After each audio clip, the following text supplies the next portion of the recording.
కలిసి ఉండటానికి కారణాలు చాలా తక్కువగా ఉంటాయండి. Understanding, adjustment, mutual love and affection అంతే కదండీ! కానీ విడిపోవడానికి, పరిస్థితి విడాకుల దాకా వెళ్ళడానికి మటుకు కారణాలు అనేకం ఉంటాయి. కొన్ని కొన్ని నిజంగా చాలా ఆశ్చర్యాన్ని కలిగిస్తూ ఉంటాయండి. సో, ఇటువంటిదే ఒకటి నా దృష్టికొచ్చింది. దాన్ని మీతో పంచుకుందామని నేను ఈ వీడియో చేస్తున్నానండి. సొల్యూషన్ కూడా నేను ఇద్దామనుకున్నాను.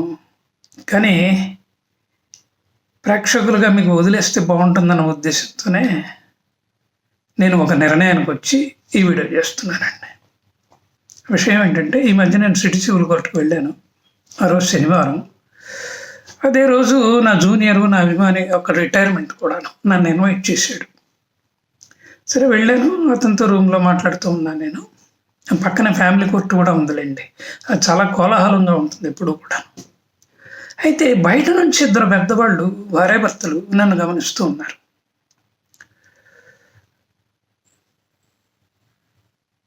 నేను కూడాను వాళ్ళ వైపు 1-2 సార్లు చూశాను. వాళ్ళు మటుకు నన్ను తదేకంగా చూస్తున్నారు. సరే, నేను నా మిత్రుడి దగ్గర ఉండటం వల్ల వాళ్ళు లోపలికి రాలేకపోయారు అనుకోండి, అది వేరే విషయం. ఒక గంట గడిపి రిటైర్మెంట్ విషెస్ చెప్పేసి నా మిత్రుడి నుంచి సెలవు తీసుకొని నేను బయటకు వచ్చేసాను. అలా బయటకు వచ్చానా లేదా వెంటనే ఆ బయట ఉన్న భార్యాభర్తలు, వాళ్ళ అమ్మాయి కూడాను నన్ను విష్ చేశారు. సరే, వాళ్ళు ఎవరో తెలియకపోయినా నేను కూడాను విష్ చేశాను అనుకోండి.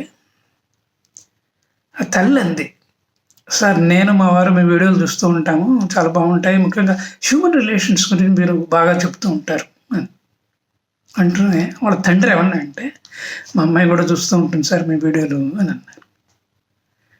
ఎవరన్నా ఇలా చెబుతూ ఉంటే నాకు నిజంగా చాలా ఆనందంగా ఉంటుందండి. ప్రశంసకి లొంగనివాడు ఎవడు చెప్పండి. సరే, నేను కాసేపు వాళ్ళతో మాట్లాడిన తర్వాత అమ్మ వస్తానమ్మా అని చెప్పేసి సెల్ తీసుకొని క్యాబ్ బుక్ చేయబోయాను. వెంటనే వాళ్ళు అడిగారు, సార్ మీరు ఎటు వెళ్ళాలి అని. నేను చెప్పాను, ఏప్రిల్ వెళ్ళాలమ్మా అని అంటే, వెంటనే వాళ్ళ తండ్రి ఏమన్నా అంటే, మేము ఉండేది కూడా ఏహెచ్రావు నగర్లో సార్, తప్పకుండా మిమ్మల్ని అక్కడ దింపేస్తాము, ఇబ్బంది ఏం లేదు, ఎన్ రూటే కదా అంటే, నేను కూడా సరే అన్నాను. తీరా నేను వాళ్ళ కారులో ఎక్కిన తర్వాత, సార్ ఎటు లంచ్ టైం అవుతుంది కదా, మనం పోయేటప్పటికి 1 అవర్ అవుతుంది, మేము ఆల్రెడీ బయట లంచ్ చేద్దాం అనుకున్నాం సార్, మీరు కూడా మాతో చేస్తే బాగుంటుంది, ఎందుకంటే మీరు లోపల మీ మిత్రుడితో మాట్లాడుతున్నప్పుడు ఒకవేళ కనుక అవకాశం ఉండి మీరు పర్మిషన్ ఇస్తే మీతో 1-2 విషయాలు మాట్లాడాలనుకున్నాం సార్ అన్నాడు. ఇక నేను కూడా వాళ్ళ అభ్యర్థన కాదని లేక, సరేలేమ్మా లంచ్కి వెళ్దాంలేండి అని అన్నాను. నాంపల్లిలో ఒక హోటల్కి వెళ్ళామండి. హోటల్ కూడా చాలా ప్రశాంతంగా ఉంది. నేనేమో సౌత్ ఇండియన్ మీల్స్ ఆర్డర్ చేశాను, వాళ్ళు ఏదో ఆర్డర్ పెట్టుకున్నారనమాట. 2 నిమిషాలు గడిచింది, 3 నిమిషాలు గడిచింది, అలా నిశ్శబ్దంగా ఉన్నాం. ఎంతసేపు ఉంటాను నేను నిశ్శబ్దంగా? నేను వెంటనే అడిగేసాను, అమ్మ ఏదో మీరు నాతో మాట్లాడాలనుకున్నారు కదా, ఏంటో చెప్పండి అని అన్నా. దాదాపు ఒక 30 గంట అండి, కొంచెం అటు ఇటుగా గంట వాళ్ళు ముగ్గురు మాట్లాడారు నాతో. ముగ్గురు మాట్లాడారు. ఆ విషయాన్ని సమప్ చేసి మీకు చెప్పడానికి ప్రయత్నిస్తానండి. అదేంటంటే, అమ్మాయి అబ్బాయి ప్రేమించి పెళ్లి చేసుకున్నారు. వాళ్ళిద్దరూ బెంగళూరులో సాఫ్ట్వేర్ ఇంజనీర్స్ అన్నమాట. అయితే ఈ వీళ్ళిద్దరి ఫ్యామిలీస్ కూడాను మళ్ళీ హైదరాబాద్లో ఉంటాయి. అబ్బాయి అమ్మ నాన్న, అమ్మాయి అమ్మ నాన్న కూడా.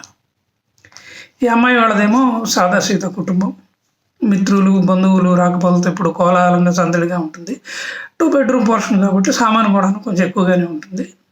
ఎంత సర్దుకుందామన్నా కూడాను సందడి వల్ల అది మామూలుగానే అయిపోతూనే ఉంటుంది. మరీ అంత షాబీగా ఉండదు, కానీ కొంతవరకు నీట్గానే ఉంటుందండి వాళ్ళ ఇల్లు. కిచెన్ మటుకు ఎప్పుడు బిజీగానే ఉంటుంది, ఎందుకంటే కాఫీలతో టిఫిన్లతో వచ్చిపోయే వాళ్ళతో. సో ఇది అమ్మాయి కుటుంబం. అమ్మాయి కుటుంబం గురించి ప్రత్యేకంగా నేను ఎందుకు చెప్పాను అన్నది ఆలోచిస్తే మీకు తెలుస్తుంది ముందు ముందు కూడాను. చివరికి అమ్మాయి ఏదో ప్రపోజల్ పట్టుకొచ్చింది.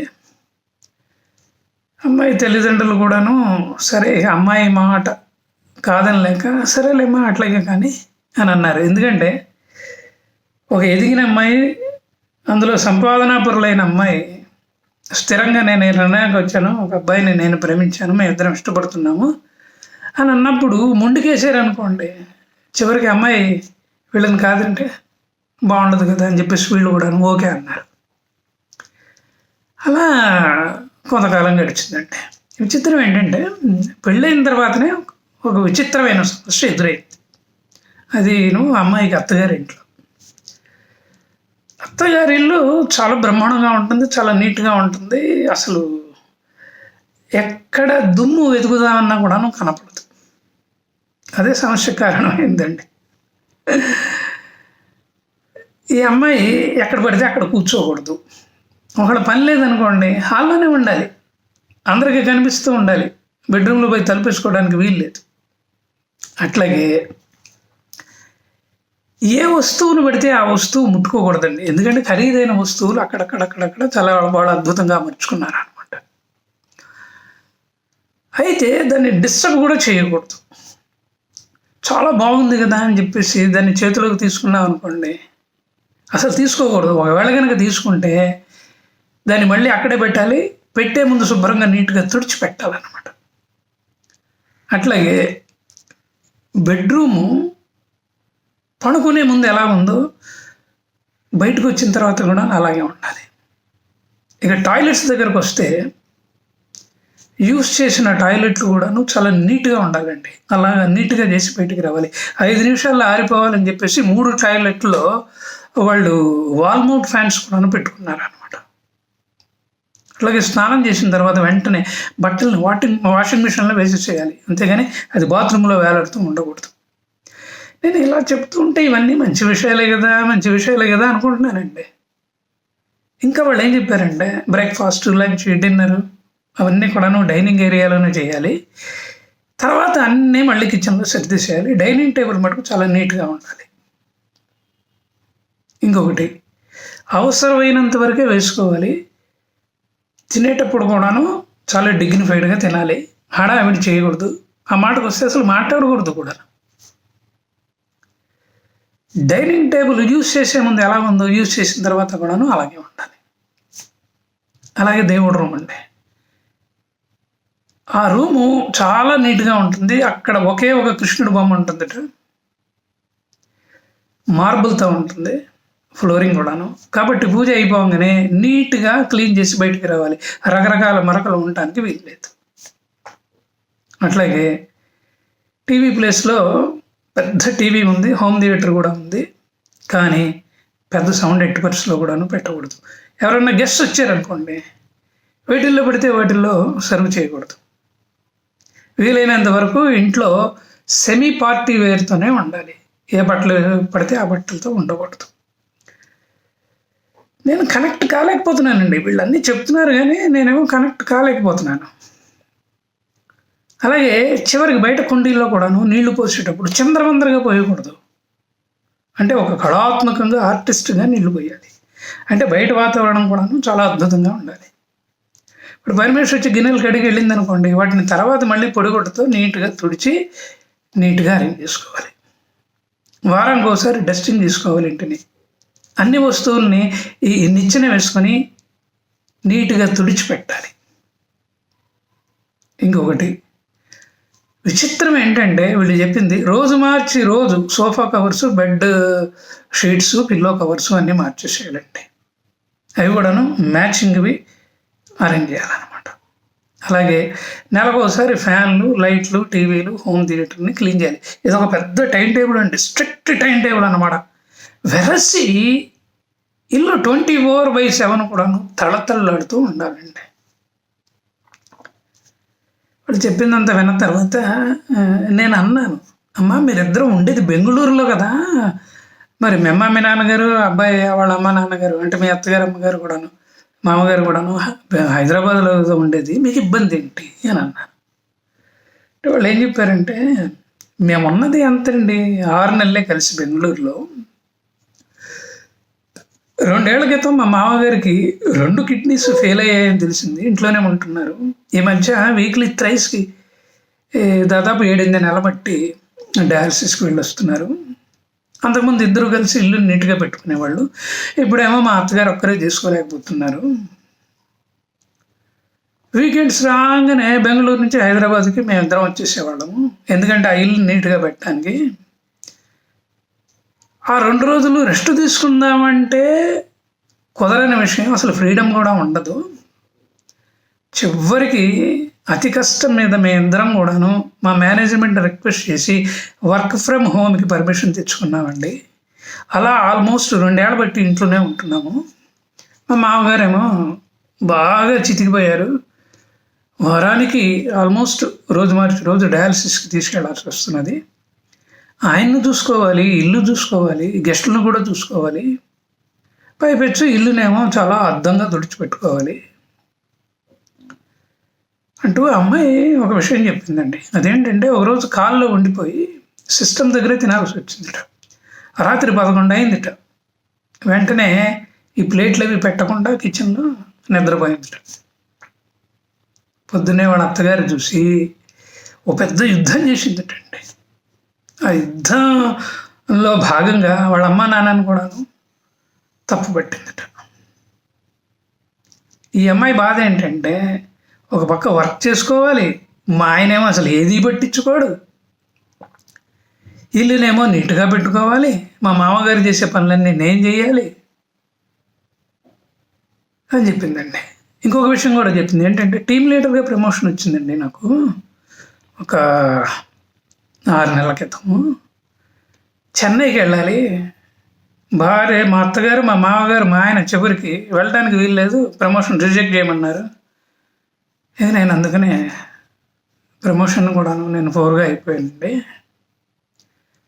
ఇది ఇలా ఉండగా నా బ్యాడ్ లక్ ఏంటంటే మా అత్తగారు ఉన్నట్టుండి కళ్ళు తిరిగి పడిపోయారు. ఆమె స్పైన్ ఫ్రాక్చర్ అయింది. దాదాపు 20 రోజుల పైన హాస్పిటల్లో ఉండాల్సి వచ్చింది. సర్జరీ చేశారు. ఆమె ఇంటికి వచ్చిన తర్వాత 20 రోజుల తర్వాత నా పరిస్థితి నిజంగా నరకమే అయిందండి. నా బాధ అంతా మా అమ్మకి చెప్పుకుంటే మా నాన్న వచ్చి పట్టుమని 3 రోజులు కూడా లేరండి. అత్తగారి అసహనం వల్ల వాళ్ళు వెంటనే వెళ్ళిపోవాల్సి వచ్చింది. మా నాన్నగారు అయితే పక్క రూమ్లో కూర్చొని ఒంటరిగా గట్టిగా విలపించారండి. వెంటనే నేను తలుపేసేసాను. మా అమ్మగారి సంగతి చెప్పక్కర్లేదు. ఏంటమ్మా నీ పరిస్థితి ఇలా తయారైందని బాధపడ్డారు వాళ్ళు. అప్పుడు మొట్టమొదటిగా నేను రియలైజ్ అయ్యాను, సార్ జీవితంలో పెళ్లి చేసుకొని పెద్ద పొరపాటు చేశాను. ఆ విధంగా అపరాధ భావన నన్ను తొలచేసిందండి. ఒక పక్క ఆఫీస్ స్ట్రెస్ వల్ల, ఇంటి పని వల్ల, అత్తగారిని మామగారిని చూసుకోవటం వల్ల నేను కూడాను విపరీతమైన బాడీ పెయిన్స్ గురై ఒకరోజు హై టెంపరేచర్తో వారం రోజులు సఫర్ అయ్యానండి. 3 రోజులు నేను హాస్పిటల్లో ఉండాల్సి వచ్చింది. ఇంకా లాభం లేదు, మా అమ్మగారి ఇంటికి వెళతానంటే వెళ్ళడానికి వీలు లేదన్నారు. ఈ పరిస్థితి అంతా చూసి నేను కోలుకున్న తర్వాత మా హస్బెండ్ ఏమో నువ్వు ఉద్యోగానికి రిజైన్ చేసేసాయి అని అన్నారు. అది నిజంగా నాకు పిడుగులాంటి వార్త. నేను చేయనండి, కుదరదు అన్నాను. ఇలా అత్తగారు, మామగారు, మా వారు దాదాపు 2 నెలలు వేధించారు రిజైన్ చేయమని. నేను చేయనంటే చేయనన్నాను అని చెబుతూ ఒక భయంకరమైన విషయం చెప్పిందండి. అదేంటంటే అమ్మాయి చెప్పిన మాటల్లోనే నేను చెప్పే ప్రయత్నం చేస్తాను. నా హస్బెండ్ ఒకసారి నా మెయిల్ ఓపెన్ చేసి నా కంపెనీకి నాకు తెలియకుండానే రిజిగ్నేషన్ లెటర్ పెట్టాడు అంకల్. 4 రోజుల తర్వాత మా వైస్ ప్రెసిడెంట్ ఫోన్ చేస్తే కానీ నాకు విషయం తెలియలేదు. చెప్పబెట్టకుండా నేను ఇంకా మా ఇంటికి రావాల్సి వచ్చింది. నేను మళ్ళీ ఆ రిక్వెస్ట్ని క్యాన్సిల్ చేసుకున్నాను. ఆఫీస్కి పర్సనల్గా వెళ్ళి జరిగింది చెప్పి 10 రోజులు అయిందో లేదో ఫోన్ చేయకుండా ఏమీ చేయకుండా మా హస్బెండ్ నా మీద పోలీస్ కంప్లైంట్ ఇచ్చాడు. మా అమ్మ మా నాన్నని కూడాను ఆ పోలీస్ కంప్లైంట్లో అపరాధులుగా పెట్టాడు. అలా కాకుండా ఏమనుకున్నాడేమో ఈ మధ్యనే రెస్టిట్యూషన్ ఆఫ్ కాంజుగల్ రైట్స్ అంటే నేను వచ్చి ఆయనతో వైవాహిక జీవితం గడపట్లేదు కాబట్టి నా వైవాహిక జీవితాన్ని పునరుద్ధరించండి అని చెప్పేసి సిటీ సివిల్ కోర్టులో కూడాను కేసు వేశాడు సార్. చివరికి ఏం చేయాలో అర్థం కాక ఒక 7-8 నెలలు ఈ హింసని అనుభవించి నేను ఇంకా తప్పనిసరి పరిస్థితుల్లో విడాకులకు అప్లై చేశాను. ఇదే కోర్టు బిల్డింగ్లో ఒక కోర్టులోనేమో సివిల్ కేసు నడుస్తున్నది, ఈ పక్కనే చూశారు కదా ఇక్కడ ఫ్యామిలీ కోర్టులో విడాకుల కేసు నడుస్తున్నది సార్. నాకు ఇప్పుడు అనిపిస్తున్నది, ప్రేమించే విషయంలో తొందరపడ్డానేమో, అమ్మ నాన్నకి చెప్పి వాళ్ళను కూడా తీసుకెళ్ళి వాళ్ళతో మాట్లాడించి ఇన్ని చేసినా కూడాను అత్తమామలు వాళ్ళ ఇల్లు వాళ్ళ మనస్తత్వాలు తెలియకుండా తొందరపడ్డానన్న ఒక భావన నాలో బాగా నిలబడిపోయింది ఇప్పుడు అని చెప్పి కన్నీళ్ళు పెట్టేసిందండి అమ్మాయి. ఎప్పుడైతే అమ్మాయి కన్నీళ్ళు పెట్టిందో అటు తల్లి తండ్రి కూడాను ఒక ఉద్వేగానికి గురైపోయారు. ఈ లోపల సర్వరు వాడు 3-4 సార్లు వచ్చి వాడు ఏదో డిస్టర్బ్ చేస్తుంటే నేనే చెప్పాను, నేను పిలిస్తేనే రావయా, ఊరినే రామాక, నేను సర్వ్ చేసుకుంటాం వెళ్ళమని చెప్పాను. వాడు వెళ్ళిపోయాడు. ఎందుకో నాకు కూడాను సరిగా లంచ్ చేయబుద్ధి కాలేదండి. చివరికి అందరం లేచాము. కారులో కూడాను నిశ్శబ్దంగా ఏమీ మాట్లాడలేదు. నేను కూడాను నన్ను ఇంటి దగ్గర దింపేసి వాడు వెళ్ళబోతుంటే అమ్మాయి కారు దిగి చిన్న పిల్లలాగా అండి, నిజంగా చెప్పాలంటే నన్ను కావలించుకొని, అంటే తండ్రిగా భావించుకొని, నన్ను క్షమించండి సార్, మిమ్మల్ని లంచ్ కూడాను సరిగా చేయనివ్వలేదు అని అందండి. నేను అన్నాను, పర్లేదమ్మా, పర్లేదులే, కొంచెం విడాకులు రాగానే నాకు చెప్పు, ఒక ఆలోచన ఉంది నాకు, నేను ప్రయత్నిస్తాను అని అన్నానండి. అప్రయత్నంగా అమ్మాయి నా కాళ్ళకి నమస్కారం పెట్టింది. సరే నేను లోపలికి ఇంట్లో వెళ్ళానే కానీ ఆ రోజంతా అన్యమనస్కంగా ఉన్నానండి. అయితే ఇది జరిగి దాదాపు 6 నెలలు అయింది. 6 నెలలు అయిందండి. మరి 6 నెలల తర్వాత ఇప్పుడు వీడియో చేయడం అని మీరు అడగచ్చు. ఇవాళ మార్నింగ్ ఫోన్ వచ్చిందండి నాకు. ఏంటంటే, అంకుల్ నాకు విడాకులు మంజూరు అయ్యాయి, జస్ట్ 2 రోజులు అయింది, మా అమ్మ మా నాన్న ఫస్ట్ మీరు చెప్పమన్నారు, అంతే అంకుల్ అని చెప్పిందండి. చెప్పంగానే నేను, మంచిదమ్మా, అంతా మేలు జరుగుతుందిలే, ఇబ్బంది ఏం లేదు, నేను కూడాను నీ గురించి ఆలోచన చేస్తాను, ఒక విషయం నా మనసులో ఉంది, అవసరమైనప్పుడు నేను తప్పకుండా చెప్తాను అని చెప్పేసి ఒక 5 నిమిషాలు పైగా ఆ అమ్మాయిని ఎంకరేజ్ చేశానండి. ఏం దిగులు పడద్దమ్మా అని చెప్పేసి. ఆ అమ్మాయి ఫోన్ కట్ చేసింది. నేను కుర్చీలో దాదాపు 1/2 గంట అలా ఉండిపోయానండి. వెంటనే ఆ సాయినాథుడికి దండం పెట్టుకున్నాను. ఈ అమ్మాయికి అంతా మేలు జరిగేటట్లు చెయ్యి స్వామి, నేను ఒక ఆలోచన చేస్తున్నాను కదా, ఆ ఆలోచన కూడాను ఫలించేట్టు చూడు స్వామి అని చెప్పేసి. ఎప్పుడైతే అలా మొక్కున్నానో, మా ఇంటి పక్కనే సాయిబాబా గుడి ఉందండి, గంటలు కూడా మోగాయి. చూద్దామండి ముందు ముందు ఏమవుతుందో చూద్దాం. అంటే ఇక్కడ విశ్లేషిద్దామా విషయాన్ని అని అనుకున్నాను, కానీ రకరకాల భావాలు నాలో వచ్చాయి. సరే, అమ్మాయి తొందరపడిందా లేదా అన్నది ఒక విషయం, భర్త పట్టించుకుంటున్నాడా లేదా అన్నది రెండో విషయం. మారుతున్న కాలానికి అనుగుణంగా అత్తమామలు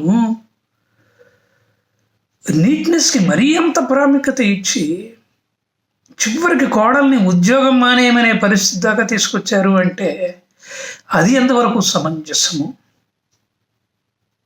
అట్లాగే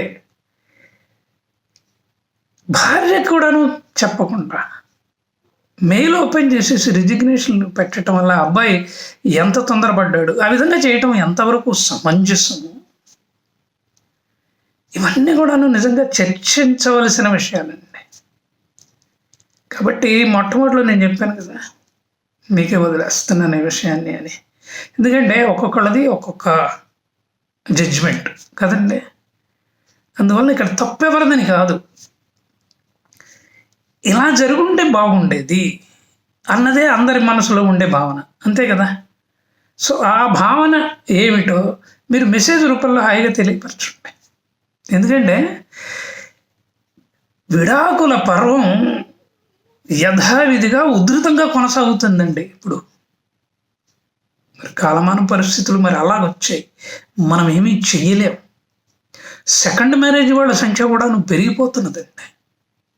అందువలన ఈ విషయాన్ని మీ ముందు ఉంచితే బాగుంటుందన్న ఉద్దేశంతో చేస్తున్న వీడియో అది, అంతేనండి, అంతకంటే ఏమీ లేదు. విన్నందుకు కృతజ్ఞతలు. నా ఛానల్కి సబ్స్క్రైబ్ చేయండి, షేర్ చేయండి. ఇందాక చెప్పాను కదా, మీ అభిప్రాయాన్ని మీదైన శైలిలో, తప్పు కావచ్చు రైట్ కావచ్చు, మీ జడ్జిమెంట్ని మెసేజ్ రూపంలో కామెంట్ బాక్స్లో పెట్టేసేయండి. అలాగే బెల్ ఐకాన్ ఉంటుంది, దాన్ని నొక్కండి. లైక్ బటన్ ఉంటుంది, దాన్ని నొక్కండి. లేదు కిరణ్ గారు, మేము ఆలోచించడం ఏముంది, మీతో డిస్కస్ చేయాలని ఉంది అని మీరు అనుకున్నారనుకోండి, హాయిగా నాతో మాట్లాడండి, ఇబ్బంది ఏం లేదు. నా పేరు మారుతి కిరణ్ పోరూరి. నా ఫోన్ నెంబర్ వచ్చేసి 9491063089. నమస్కారం.